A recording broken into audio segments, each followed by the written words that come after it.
আমাদের ফুটকা ছাতুর তরকারি রেডি হয়ে গেছে। এই যে এভাবে এত সুন্দর কালার হয়ে গেছে, কত সুন্দর দেখাচ্ছে। এভাবে ফুটকা ছাতুর তরকারি রাঁধতে হবে। সব লোকে সব রকম ডিজাইনের রাঁধে, আমি আজকে আলাদা ডিজাইনে ছাতু রাঁধেছি। তোমরা এই ছাতু রান্নাটা দেখো, যদি তোমাদেরকে ভালো লাগে থাকে তো লাইক করবে, সাবস্ক্রাইব করবে। এখন আমরা ভিডিওটা স্টার্ট করছি ছাতু রান্না, শুরু থেকে লাস্ট তক দেখবে। যদি তোমাদেরকে ভালো লাগে থাকে তো সাবস্ক্রাইব করবে, লাইক করবে।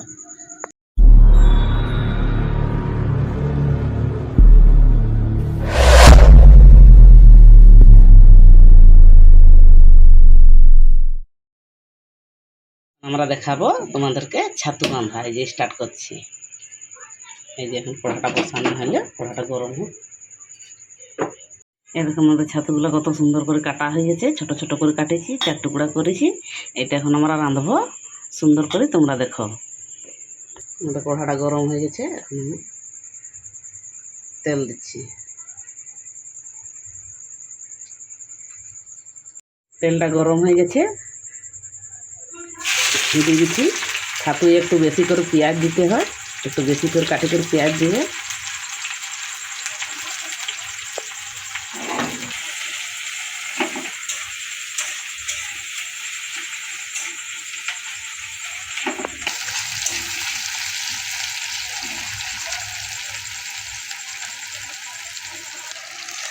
পেঁয়াজটা ভাজা ভালো করে লাল হোক, তবে আমরা মশলাটা বাটি দিই।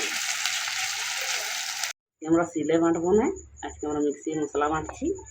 এই যে দেখো, পেঁয়াজ, আদা, লঙ্কা, রসুন, গরম মশলা। এই যে পেঁয়াজটা দিচ্ছি, রসুনটা দিচ্ছি, এই যে আদা, গরম মশলা আর লঙ্কা, এই যে জিরা।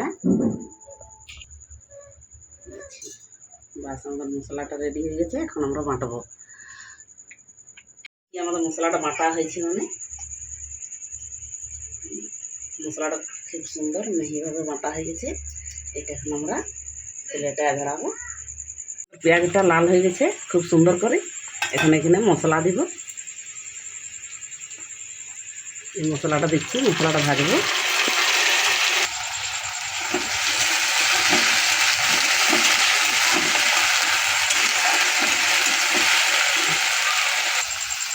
হলদি গুঁড়া 1 চামচ, কাশ্মীরি 1 চামচ,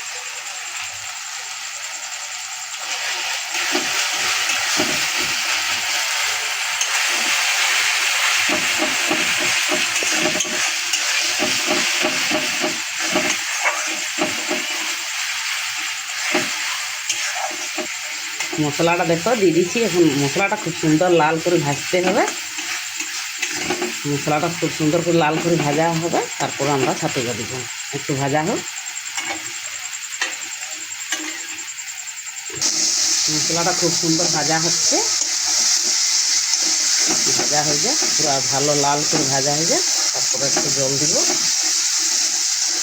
ছাতু এইভাবে রাঁধতে হবে, আগে মশলাটা ভাজি করে দিতে হবে। হালকা একটু লটকিছে, এখন একটু জল দিব।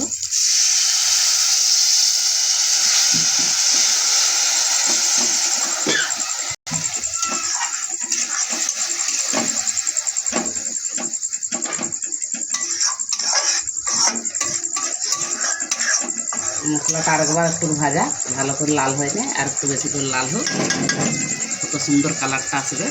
আমার মশলাটা খুব সুন্দর করে ভাজা হয়ে গেছে, সুন্দর করে ভাজা হয়ে গেছে। এখন আমরা ছাতুটা দিব। ছাতুটা আমাদের কি সুন্দর কাটা হয়ে গেছে, এখন মশলাটা ভাজা হয়ে গেছে, এখন মশলায় দিব।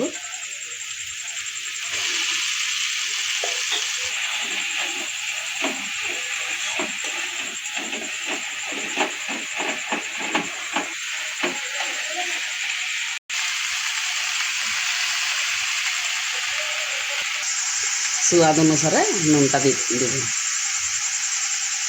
আর একটু দিই।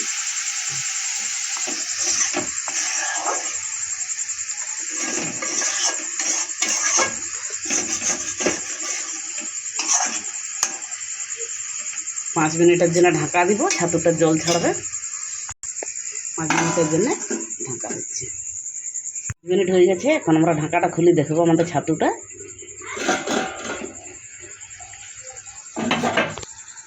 দেখো কি সুন্দর করে ছাতুটা জল ছাড়ি দিছে।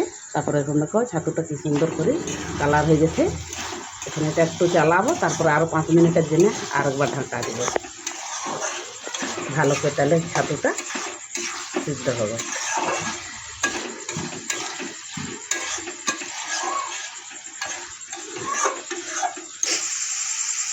আমাদের ছাতুটা খুব সুন্দর হয়ে গেছে কালার। আর 5 মিনিটের জন্য ঢাকা দিব, আর একবার একটু জলটা ছাড়ো, তারপরে আমরা জল দেব। 5 মিনিট হয়ে গেছে, দেখি আমাদের তরকারিটা একটু, দেখো কি সুন্দর কালার হয়ে গেছে। এটা একটু লাড়বো, তারপরে হালকা একটু জল দিব, একটুকু সামান্য ছাতুগুলো সিজবার জন্য হালকা একটু জল দেবো। আমাদের ভাজা হয়ে গেছে, একটু হালকা জল দেব, একটু হালকা জল দিলে কি হবে, ছাতুটা ভালো করে ফুটতে দেবে। বেশি জল দিয়ে দিলে তরকারিটার টেস্টটা কমে যায়, হালকা যেমন লদবদি টাইপের হোক, তাইলে টেস্টটা ঠিক থাকে ছাতু। 5 মিনিটের জন্য আরেকবার ঢাকা দিচ্ছি। আমাদের ছাতুটা দেখি,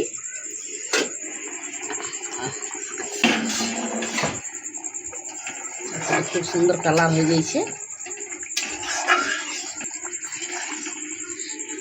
ছাতুগুলা সিজিয়েও যাইছে, সিজা হয়ে যাচ্ছে। একটু উপরে ধনিয়া পাতা দিব।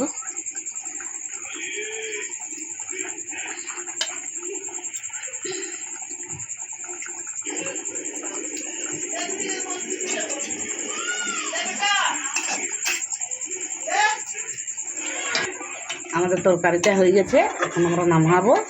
হালকা একটু ঝোলঝুলেই করছি, সিজে গেছে সব কিছু, ছাতুটাও সিদ্ধ হয়ে গেছে সব কিছু। এখন আমরা নামাবো।